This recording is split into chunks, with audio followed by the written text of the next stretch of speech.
But I would say that the Hall of Fame is basically what we were the most excited about, mostly Paul Heyman. Yeah, there's really nothing like noteworthy to talk about that happened on SmackDown because it was only just matches and then, vignettes to get you hyped for the show itself.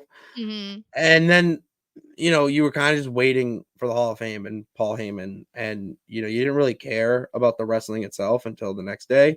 And the Hall of Fame was, I mean, as David says here, it was a speech of a lifetime.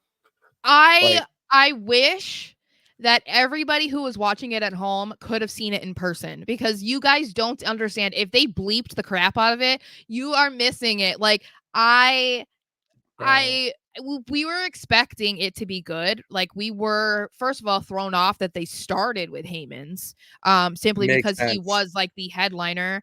Um Yeah.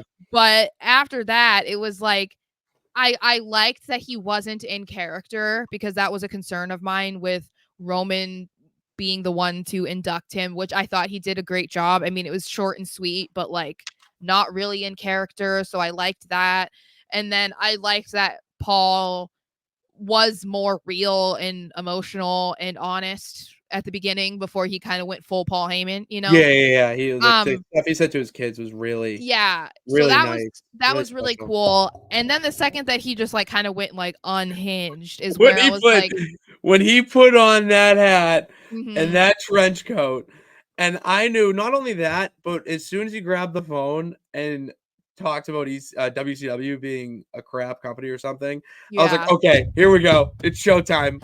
and I Enough of the feel feels." like I know that we're gonna say this a lot, and it's already been said a lot, but this felt really like the beginning of the new era, of the Paul Levesque era, as Paul Heyman said, because so many things have been happening. I mean, even with the main event with The Rock and whatever, because that to me and how The Rock was able to conduct himself on live television and then coupled with Paul Heyman dropping F bombs, telling people to suck his dick, like that It was was so good. like, okay, yeah, Vince is out the building because he would not allow that right now. And I feel like it's kind of giving us like the 2024 version of WWE, of course, because they are in the hottest part. I mean, I believe they said Raw this past Monday was the 17th straight sold out show in a That's row. insane. It's So insane. we're getting, the new era, but we're also getting like bits and pieces of what we all talk about were our favorite parts of like the attitude era, which is the cursing, which is the more edgy parts.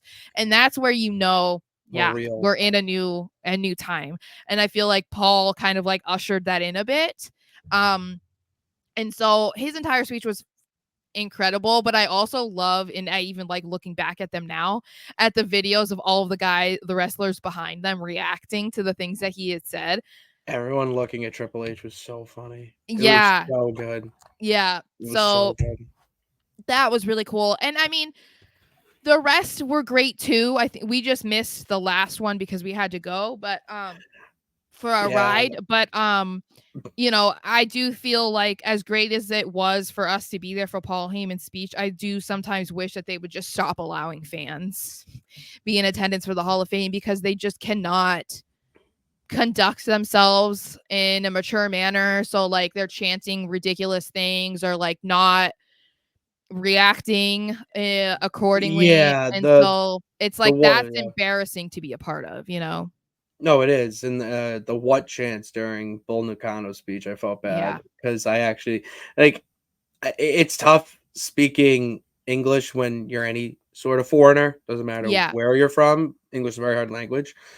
So, for her to get up there and, give a speech like that and have it be, the way it went, and then, I think there was someone else too that kind of rambled and whatnot, um, but, like, it was just the crowd took them out of it, where you have I would say in a way we're purists, like us who actually wanna listen to your speech, like, I have no idea who Bull Nakano was until this, so I wanna Yeah. hear, like, what wrestling in that era meant to her, even if it wasn't, the hottest thing to be a women's wrestler.